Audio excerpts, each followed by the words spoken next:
24 दिसंबर 1999 Friday के दिन Christmas से ठीक एक दिन पहले के दिन इंडियन एयरलाइन की एक पैसेंजर फ्लाइट जो थी ICA-24 वो रेगुलरली उड़ान भरती थी त्रिभुवन इंटरनेशनल एयरपोर्ट काठमांडू से इंडिया में न्यू दिल्ली तक। इस फ्लाइट में 176 पैसेंजर है और 15 क्रू मेंबर है। इनमें ज्यादा से ज्यादा नेपाल के थे जो खुशी से छुट्टियां मनाकर वापस इंडिया लौट रहे थे अपना काम संभालने के लिए।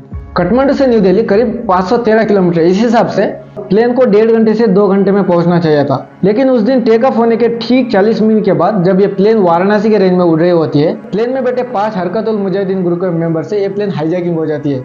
ये इंडियन हिस्ट्री में अब तक की सबसे बड़ी हाईजैकिंग मानी जाती है। तो चलिए हम जानने की कोशिश करेंगे इस हाईजैकिंग के बारे में। काठमांडू से दिल्ली आ रहे इंडियन एयरलाइंस के विमान का आज अपहरण कर लिया गया है। Plane was carrying 11 crew members and 179 passengers. Indian airlines के विमान ICA to the hostage takers के इतिहास में ऐसी तारीख सिर्फ सवार विमान हाईजैक। गिल्ट हमेशा ये रहता है कि अगर काश अमृतसर में कमांडो एक्शन हो जाता। उनसे कोई बातचीत हो ही नहीं पा रही।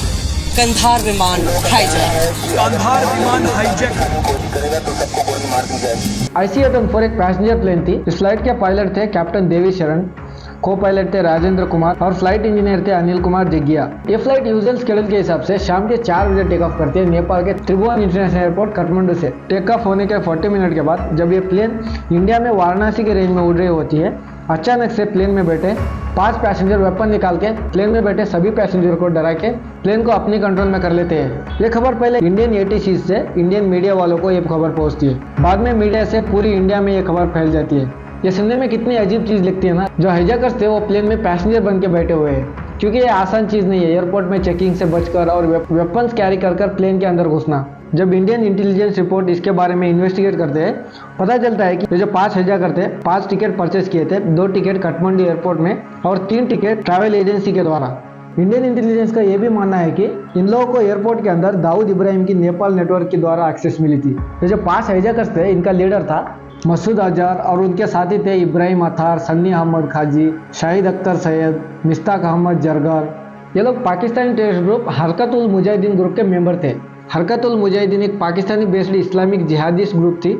अफगानिस्तान और सोवियत वार के टाइम पे कई सारे मिलिट्री ग्रुप बनाए जाते हैं। उस टाइम पे इस ग्रुप को पाकिस्तान वाले बनाए जाते हैं ताकि अफगानिस्तान सोवियत वार में अफगानिस्तान का साथ दे सके। और इस ग्रुप को कई सारी कंट्री ने टेररिस्ट ग्रुप का नाम दे दिया इनकी हरकतों को देखकर। इन्हीं ग्रुप के मेंबर थे वो 5 हाईजैकर्स। इनका हाईजैकिंग का पर्पज ये था कि हरकत-उल मुजाहिदीन ग्रुप के कुछ मेंबर जो थे जो इंडिया में कैद थे उनको छुड़ाया जाए और भारी रकम का अमाउंट डिमांड करने के लिए हाईजैकिंग करते हैं। अब हम अपनी टाइमलाइन में वापस आए तो हाईजैकर्स प्लेन को अपने कंट्रोल में करने के बाद हाईजैकर्स पायलट को बोलते हैं कि प्लेन को लाहौर की तरफ लेके जाए और हाईजैकर्स के आदेश के प्रकार प्लेन जाती है लाहौर की तरफ। लेकिन लाहौर एयरपोर्ट अथॉरिटीज परमिशन नहीं देते हैं लाहौर एयरपोर्ट में लैंड करने के लिए। कैप्टन देवी शरण रिक्वेस्ट करते हैं इंडियन ATC से कि पाकिस्तान से रिक्वेस्ट करो कि हमें लाहौर में लैंड करने के लिए दी जाए, क्योंकि हाईजैकर्स जो है वो धमकी दे रहे हैं पैसेंजर को मारने की। इंडियन हाई कमिश्नर रिक्वेस्ट करते हैं पाकिस्तान अथॉरिटी से कि प्लेन को लाहौर में लैंड किया जाए, लेकिन फिर भी परमिशन नहीं मिलता है लाहौर में लैंड होने के लिए।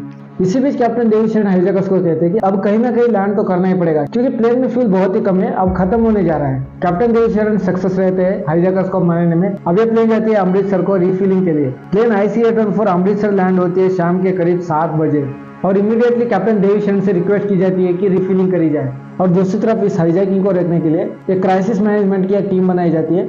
इसके अलावा एक लोकल कमेटी बनाई जाती है जिसमें district collector, the senior most police intelligence officials और एयरपोर्ट मैनेजर रहते हैं। इनका काम ये रहता है कि प्लेन का रिफिलिंग के लिए लेट किया जाए, जितना ज़्यादा हो सके उतना। ऐसा करने से क्राइसिस मैनेजमेंट ग्रुप को ज़्यादा से ज़्यादा टाइम मिलेगा एक स्ट्रैटेजी डेवलप करने में और ग्राउंड पे ऑपरेशन कंडक्ट करने के लिए। कैप्टन देवी शरण एक बार फिर से रिक्वेस्ट करते हैं कि प्लेन को जल्दी से जल्दी रिफिलिंग किया जाए, नहीं तो हाईजैकर धमकी दे रहे हैं प्लेन में बैठे पैसेंजर को मारने की। लेकिन कोई भी रिफिलिंग नहीं की जाती है। इसके ठीक 15 मिनट के बाद हाईजैकर फ्रस्ट्रेट होकर एक आदमी पर हमला कर देते हैं। सतनाम सिंह को एक चाकू से उनके गर्दन पर हमला कर देते हैं। ये देखकर कैप्टन देवी शरण एक बार फिर से ATC को रिक्वेस्ट करते हैं कि जल्दी से जल्दी रिफिलिंग किया जाए, नहीं तो पैसेंजर पे हमला होना शुरू हो रहा है। लेकिन अब तक कोई भी रिस्पॉन्स नहीं मिलती है रिफिलिंग को लेकर। इसी बीच मैनेजमेंट ग्रुप एक प्लान करते हैं, क्यों ना हम रिफिलिंग करते टाइम पंजाब के कुछ पुलिस को फ्यूल टैंक के अंदर छुपाया और रिफिलिंग के टाइम प्लेन के टायर का हवा निकाल दे, उससे प्लेन नहीं उड़ पाएगा।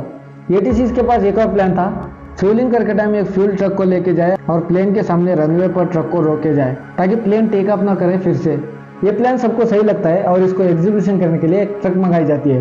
फ्यूल ट्रक चलना शुरू करता है प्लेन की तरफ, लेकिन फ्यूल टैंकर का जो ड्राइवर था वो थोड़ी तेज गाड़ी चला रहा था। एटीसी सोचते हैं इतना स्पीड जाने से कहीं हाईजैकर्स को शक ना हो जाए, तो एटीसी उस फ्यूल ट्रक ड्राइवर को इंस्ट्रक्ट करते हैं कि स्लो जाए, लेकिन मिसकम्युनिकेशन या कुछ प्रॉब्लम की वजह से वो ट्रक रुक जाती है। इससे प्लेन में बैठे हाईजैकर्स को शक हो जाता है, क्योंकि फ्यूल टैंकर इतनी तेजी से जा रही थी, अचानक से रुक क्यों जाती है। इसे देखकर हाईजैकर्स पायलट को कहते हैं अब बहुत हो गई रिफिलिंग, अब प्लेन को दोबारा हवा में लेकर चलो। कैप्टन देवी शरण हाईजैकर से प्रेशर में आकर दोबारा प्लेन को टेक ऑफ करते हैं बिना रिफ्यूलिंग के। टेक ऑफ के टाइम कैप्टन देवी शरण एटीसी को मैसेज भेजते हैं वी आर ऑल डाइंग। अब हाईजैकर्स कहते हैं पाकिस्तान के लाहौर की तरफ चलने के लिए। प्लेन चलने लगती है लाहौर की तरफ, लेकिन एक बार फिर से लाहौर के एटीसी से परमिशन नहीं मिलती है लैंड होने के लिए, और एयरपोर्ट के सारे लाइट्स को ऑफ कर देते हैं, क्योंकि उनको पता था पायलट प्रेशर में आकर लैंड कर देगा एयरपोर्ट में। इस पॉइंट ऑफ टाइम पे कैप्टन देवीशरण ने एक प्लान बनाता है। वो कहते हैं हमको एयरपोर्ट में लैंड करने के लिए परमिशन दो, नहीं तो हम किसी रोड पे हम टकराने वाले हैं। तब जाकर लाहौर के एटीसी परमिशन देते हैं एयरपोर्ट में लैंड करने के लिए, और दोबारा एयरपोर्ट में सब लाइट्स ऑन किया जाता है। IC-814 फ्लाइट 8:07 में सही सलामत में लाहौर के एयरपोर्ट में लैंड हो जाती है।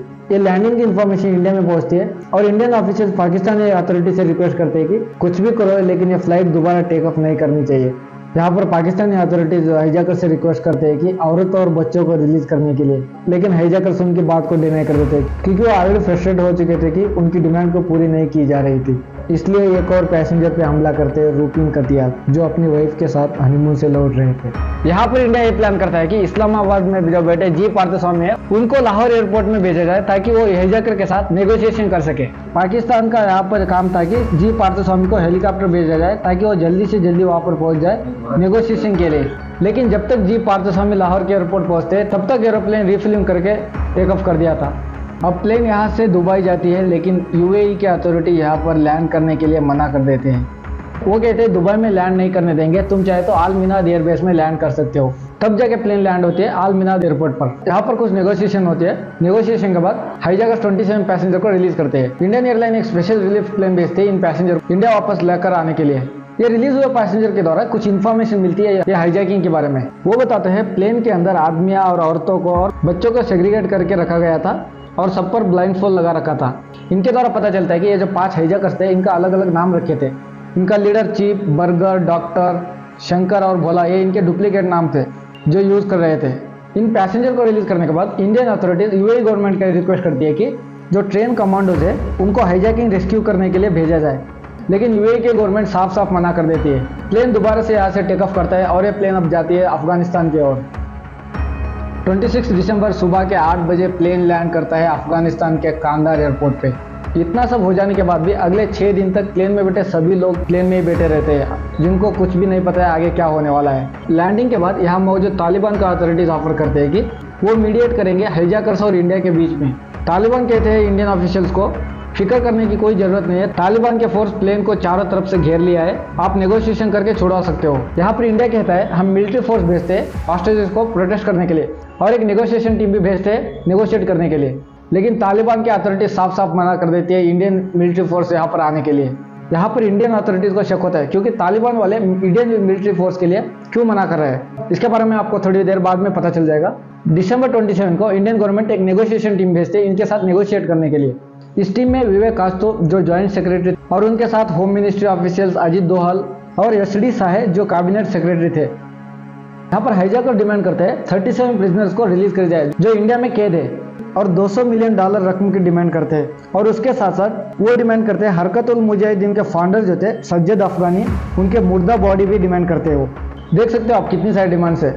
यहाँ पर इंडिया नहीं चाहता था कि 36 प्रिजनर को रिलीज करे, क्योंकि इंडिया को पता था वो 36 प्रिजनर जो है उनका कनेक्शन बहुत सारे टेररिस्ट से मिलता है, और इंडिया ये भी जानती थी कि इन 36 प्रिजनर को रिलीज करे तो आगे बहुत सारे टेरर अटैक हो भी सकता है। लेकिन दूसरी तरफ इंडिया में अलग ही प्रेशर पड़ रहा था। जब हाईजैकिंग को लेकर एक्सटर्नल मिनिस्टर जसवंत सिंह एक प्रेस कॉन्फ्रेंस दे रहे थे, लेकिन अचानक से इस प्रेस कॉन्फ्रेंस में कुछ लोग की भीड़ घुस जाती है। ये लोग वो थे जो प्लेन में बैठे पैसेंजर की परिवार और रिलेटिव्स थे।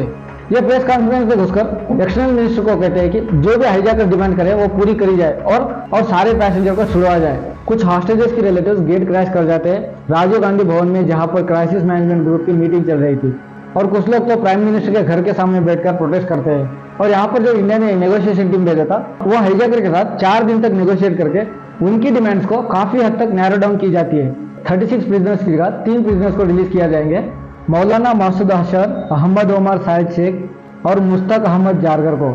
इन सारे प्रिजनर्स को दिल्ली के इंदिरा गांधी एयरपोर्ट में ले जाया जाता है और external affairs minister Jaswant Singh के साथ उन सारे प्रिजनर्स को बैठाकर कांधार भेजा जाता है। 37 दिसंबर 1999 में हाईजैकर के डिमांड्स के अनुसार उन तीनों प्रिजनर्स को रिलीज कर दिया जाता है और दूसरी तरफ हाईजैकर भी प्लेन में बैठे पैसेंजर रिलीज कर देते हैं।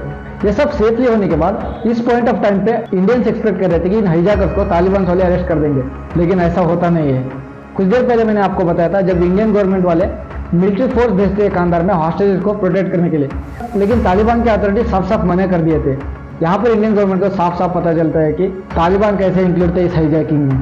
तालिबान का सुप्रीम लीडर उन हाईजैकर्स को और जो रिलीज हुए थे प्रिजनर्स को एक गाड़ी में बैठाकर पाकिस्तान के बॉर्डर की तरफ निकल पड़ते हैं। इस पॉइंट ऑफ टाइम पे इंडिया को पता चल जाता है कि कैसे तालिबान वाले हाईजैकर्स को सपोर्ट कर रहे थे। जब तालिबान वाले मना कर रहे थे इंडियन मिलिट्री फोर्स भेजने के लिए, क्योंकि वो बोल रहे थे हमारे फोर्स प्लेन को चारों तरफ से घेर लिया है। इसके बारे में बाद में इंडियन एनालिस्ट से पता चलता है कि ये इसलिए किया गया था ताकि इंडिया कोई मिलिट्री ऑपरेशन ना करे हाईजैकर्स के अगेंस्ट। अजीत दोहा जिसे कांधार भेजा जाता है हाईजैकर से नेगोशिएशन करने के लिए, वो कहते हैं हाईजैकर्स को एक्टिव ISI की सपोर्ट मिल रही थी कांधार में। और अजीत दोहर ये भी कहते हैं अगर हाईजैकर्स को ISI की सपोर्ट ना मिलती तो इंडिया इस हाईजैकिंग को रिजॉल्व कर सकती थी। इस पूरी इंसिडेंट का ब्लेम ऑब्वियसली हाईजैकर्स पे तो जाता ही है और उनको सपोर्ट करने वाले स्टेक होल्डर पर, चाहे वो तालिबान हो या पाकिस्तानी फोर्स। और इसके साथ साथ सरकार पे भी उंगलियां उठती है इस हाईजैकिंग के बारे में। खैर जो होना था जो हो गया, लेकिन सारे पैसेंजर सेफली घर वापस आते हैं। इस इंसिडेंट के 6 महीने के बाद साल 2000 में इंडियन एयरलाइन दिल्ली से काठमांडू फिर से उड़ान भरने शुरू करती है।